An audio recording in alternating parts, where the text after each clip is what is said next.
नमस्कार. सर्व विद्यार्थी पालकांचे Shri Mahalakshmi admission counselling centre Pune येथे मी प्रोफेसर सुनील कांबळे आपले स्वागत करतो.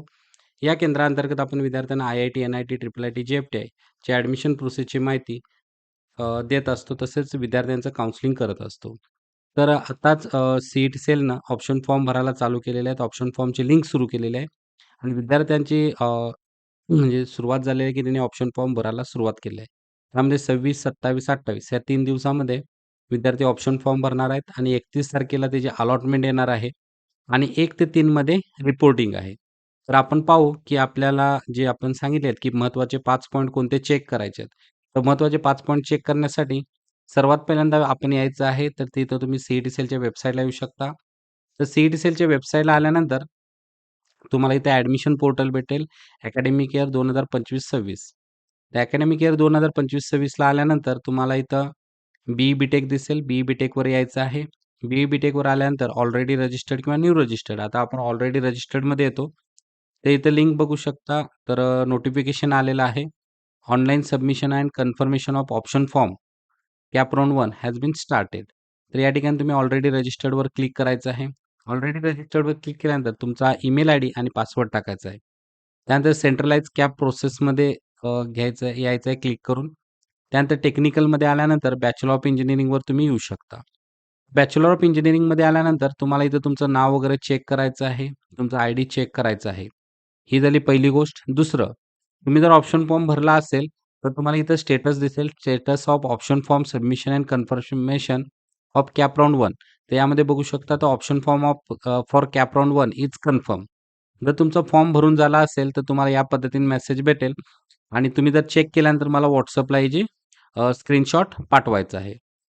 त्यानंतर दुसरी गोष्ट, आपण जे काही ऑप्शन भरलेत ते आपल्याला पाहायचे आहेत. तर तुम्ही इथं कॅप ऑप्शन फॉर्म म्हणून एक पोर्टल आहे. त्यामध्ये आल्यानंतर प्रिंट ऑप्शन फॉर्म म्हणून एक आहे. तर प्रिंट ऑप्शन फॉर्मवर क्लिक करा. प्रिंट ऑप्शन फॉर्मवर आल्यानंतर तुमची पर्सनल माहिती मिळेल. त्यानंतर तुम्हाला इथं सर्व कॉलेजचे कोड मिळतील. आता राउंड 1चा नियम आहे, की फर्स्ट प्रेफरन्स जर तुम्हाला मिळाला, तर तो ऑटो फ्रीज होणार आहे. तर तुम्ही तुमचा फर्स्ट प्रेफरन्स बघू शकता. तर आपण यामध्ये COP कॉम्प्युटर दिलेला आहे फर्स्ट प्रेफरन्स. तर या पद्धतीने तुमचा फर्स्ट प्रेफरन्स चेक करायचा, कारण राउंड 1 मध्ये तुम्हाला जर फर्स्ट प्रेफरन्स मिळाला, तर तो ऑटो फ्रीज होणार आहे. ठीक आहे. त्यानंतर राउंड 2 चे नियम वेगळे आहेत. राउंड 3 चे नियम वेगळे आहेत. राउंड 2 मध्ये पहिले 3 ऑप्शन ऑटो फ्रीज होणार आहेत आणि राउंड 3 मध्ये राउंड 2 मध्ये पहिले 3 ऑप्शन ऑटो फ्रीज होणार आहेत आणि राउंड 3 मध्ये पहिले 6 ऑप्शन ऑटो फ्रीज होणार आहेत. त्यानंतर आपण पाहू शकतो, तर तुम्हाला इथं जे आता आपण इथं कोडनुसार लिस्ट बघितलेली आहे. जर तुम्हाला तुमच्या कॉलेजच्या नावानुसार आणि ब्रांचनुसार बघायचे असेल, तर तुम्ही इथं प्रिंट डिटेल ऑप्शन फॉर्म म्हणून आहे, कन्फर्म ऑप्शन फॉर्म. तुम्ही यामध्ये बघू शकता, की तुम्ही कुठल्या कॉलेजचे कुठल्या ब्रांच टाकलेल्या आहेत. त्यामध्ये तुम्ही बघू शकता जे काही तुमचे ऑप्शन्स आहेत, ते तुम्ही इथं पाहू शकता. ज्यामध्ये तुमचं कॉलेजचा कोड असेल, कॉलेजचं नाव असेल, त्यानंतर कुठल्या युनिव्हर्सिटीचा असेल, कुठल्या कोट्यातून जर अदर दॅन होम युनिव्हर्सिटी असेल, तर अदर दॅन होम युनिव्हर्सिटी. जर तुम्ही ह्याच्यामधून असाल ऑटोनॉमस कॉलेजला अप्लाय केलं असेल, तर तुमचं एस-एल येईल आणि इथं तुमचे कॉम्प्युटर इंजिनिअरिंगला अप्लाय केलं असेल, तर कॉम्प्युटर इंजिनिअरिंग आणि इथं तुमचा त्या कॉलेजचा कोड येईल. तर या पद्धतीने तुमची सगळी प्रोसेस मिळणार आहे. तर दुसरी जे आपण स्टेप सांगितली आहे, पहिल्या स्टेपमध्ये तुमचं नाव वगैरे बघून घ्या. दुसऱ्या स्टेजला तुम्ही sorry print detail option form जो बघून घ्या, ऑप्शन फॉर्म आणि थर्ड तुमचा प्रिंट डिटेल ऑप्शन फॉर्म बघून घ्या. आता त्यानंतर 31 तारखेला अलॉटमेंट येणार आहे. तर अलॉटमेंट कशी चेक करायची? अलॉटमेंट चेक करण्यासाठी check your provisional merit list status आहे. तसंच तुमचं CAP round provisional allotment CAP round 1 status येतं. त्यावर तुम्ही क्लिक करायचं आहे आणि क्लिक केल्यानंतर तुम्ही या ठिकाणी बघू शकता तुम्हाला जे काही कॉलेज मिळालं ते मेरिटचं आहे. तर तुम्हाला जे काही कॉलेज मिळालं असेल, ते या ठिकाणी मिळालं असेल किंवा नसेल. कारण यावर्षी मेरिट जास्त आहे. विद्यार्थ्यांनी रजिस्ट्रेशन खूप केलेलं आहे. तर त्यामुळं आणि कट ऑफ जास्त जाण्याचे चान्सेस हे दरवर्षी पहिल्या राउंडचे जास्त असतात. त्यामुळे तुम्हाला या ठिकाणी चेक करायचं आहे, की तुम्हाला कुठलं कॉलेज मिळालेलं आहे. आता कॉलेज चेक केल्यानंतर पुढचा नियम असा आहे, की 1 ते 3 तारखेमध्ये आपल्याला रिपोर्टिंग करायचं आहे. तर रिपोर्टिंगमध्ये 2 टाइपचे रिपोर्टिंग आहेत. जर तुम्हाला पहिला ऑप्शन मिळाला असेल, तुम्हाला जर पहिला ऑप्शन मिळाला असेल, तर तुमचा तो ऑप्शन ऑटो फ्रीज होणार आहे. कारण या नियमानुसार तुमचा जो पहिला ऑप्शन आहे, तुम्हाला जर तो मिळाला, तर तो काय होणार आहे? ऑटो फ्रीज होणार आहे. त्यामुळे तुम्ही पुढच्या राउंडला जाऊ शकत नाही. सिमिलर तुम्हाला जर फर्स्ट राउंड सोडून बाकीचे ऑप्शन मिळाले आणि जर तुम्हाला वाटलं आता इथं सपोज मला पी-आय-सी-टी कॉम्प्युटर मिळालं आणि मला वाटतंय की हे कॉलेज मला कन्फर्म करायचं आहे आणि पुढच्या राउंडमध्ये जायचं नाही. तर मी ₹1000 पे करेन, डॉक्युमेंट व्हेरिफिकेशन करेन आणि त्या ठिकाणी सेल्फ फ्रीजचा ऑप्शन आहे.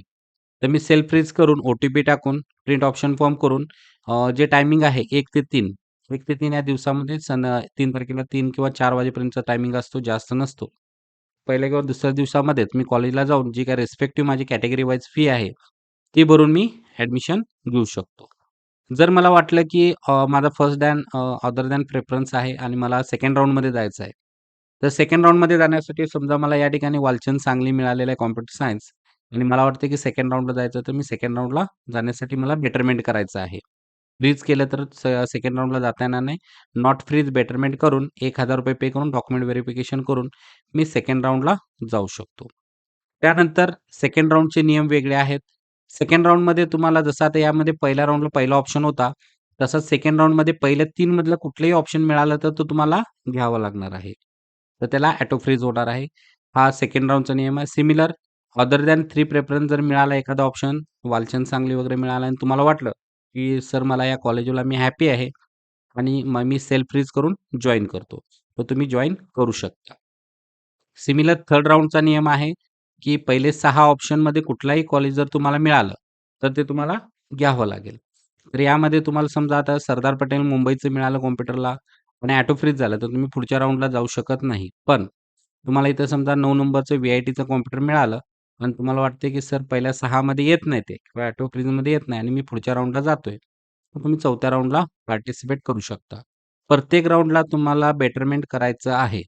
फक्त डॉक्युमेंट व्हेरिफिकेशन आणि डॉक्युमेंट व्हेरिफिकेशन आणि जे 1000 आहे 1000 पेमेंट जे असतं, ते आपण राउंड 1 ला करतो. ते प्रत्येक राउंडला करायची गरज नाही. फक्त प्रत्येक राउंडला तुम्हाला बेटरमेंट करावं लागतं. तुम्हाला ओ-टी-पी टाकावा लागतो. तुमचा पासवर्ड टाकून कन्फर्म करावं लागतं. जोपर्यंत तुम्ही बेटरमेंट करत नाही. आता ह्यामध्ये अजून एक विद्यार्थ्यांची शंका असते, की सर आम्हाला पहिल्या राउंडला मिळालेलं कॉलेज राहतं का? तर हो, 100% राहतं.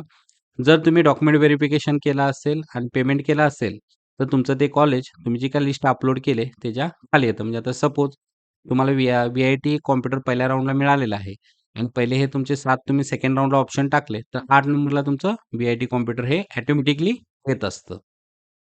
फक्त यामध्ये एकच आहे, की वरचं एखादं कॉलेज मिळालं, तर हे कॉलेज निघून जाणार. कारण लॉग इनला एकच कॉलेज राहतं. त्यामुळं second round, third round, fourth राउंडला ज्यावेळी चॉईस फिल कराल, त्यावेळी जो काही मिळालेला चॉईस आहे, त्याला कंपेअर करूनच वरचे चॉईस तुम्ही टाकायचे आहेत. तर ह्या पद्धतीनं आहे. त्याचबरोबर विद्यार्थ्यांना विनंती आहे, की तुम्ही तुमचे डिटेल ऑप्शन फॉर्म डाउनलोड करून ठेवा. हे जी सेव्ह ॲज प्रिंट इथं प्रिंट म्हणून खाली ऑप्शन असतो. प्रिंटवर क्लिक करा आणि सेव्ह ॲज पी-डी-एफ किंवा प्रिंट करून ठेवा. कारण की आपल्याला सेकंड राउंड, थर्ड राउंड आणि फोर्थ राउंडला आपल्याला चॉईस लागणार आहे. तर चॉईसच्या वेळी त्याचा उपयोग होतो. आता काय आहे, की पहिल्या राउंडची परिस्थिती अशी असते, की बरेच कॉलेज आपल्याला माहिती असतात, नसतात, चुकतं, बरोबर येतं. त्यामुळे ही लिस्ट असणं गरजेचं आहे आणि आपल्याला सेकंड राउंडमध्ये परत ही लिस्ट रिशफल करायची आहे. खाली जर एखादा चॉईस चांगला असेल, तर तो वरती घेता येईल. काही चॉईस अनावधानाने एखादा मध्ये येत असतो. कारण ह्यामध्ये रूल कसा आहे, की जर तुम्हाला समजा या ठिकाणी मला पहिला ऑप्शन मिळाला, पुढचे ऑप्शन चेक होत नाहीत. जर मला 3 नंबरचा मिळाला, तर त्याच्या पुढचे ऑप्शन चेक होत नाहीत. मला 10 नंबरचा मिळाला, तर पुढचे ऑप्शन चेक होत नाहीत. आलं का लक्षात? त्यामुळं हे चॉईस आहे ते अल्गोरिदम वरूनच चेक करतं, की तुम्हाला कुठला ऑप्शन मिळतं. जर तुम्हाला समजा या ठिकाणी 4 नंबरचा ऑप्शन मिळाला, तर पुढचे ऑप्शन चेक होत नसतात. त्यामुळे सर्वांनी विनंती लक्ष देऊन बघायचं आहे, की आपल्याला सुरुवातीपासूनच कुठले चांगले-चांगले ऑप्शन आहेत. यामध्ये कुठलेही अनवॉन्टेड ऑप्शन टाकू नका. आपण सुरुवातीपासूनच सांगत असतो विद्यार्थ्यांना. त्याचबरोबर ही लिस्ट डाउनलोड करून ठेवा. जर सेकंड राउंडला आपल्याला पूर्ण ऑप्शन फॉर्म एडिट करता येतो. त्यामुळे जर काही एखादा चांगला ऑप्शन खाली असेल, तर तो आपल्याला वरती घेता येईल. तर त्याचबरोबर ही लिस्ट डाउनलोड करून ठेवा. त्याचबरोबर तुम्ही इथं जे काही ऑप्शन फॉर्म आहे, तुम्ही ऑप्शन फॉर्म जे आहे, तर यामध्ये तुम्ही बघू शकता. तुमचा ऑप्शन फॉर्म कन्फर्म झालाय. तर याची तुम्ही लिंक मला WhatsAppला पाठवू शकता. ठीक आहे. तर हा तुमच्या इथं ऑप्शन येतो, की option form CAP round 1 is confirm.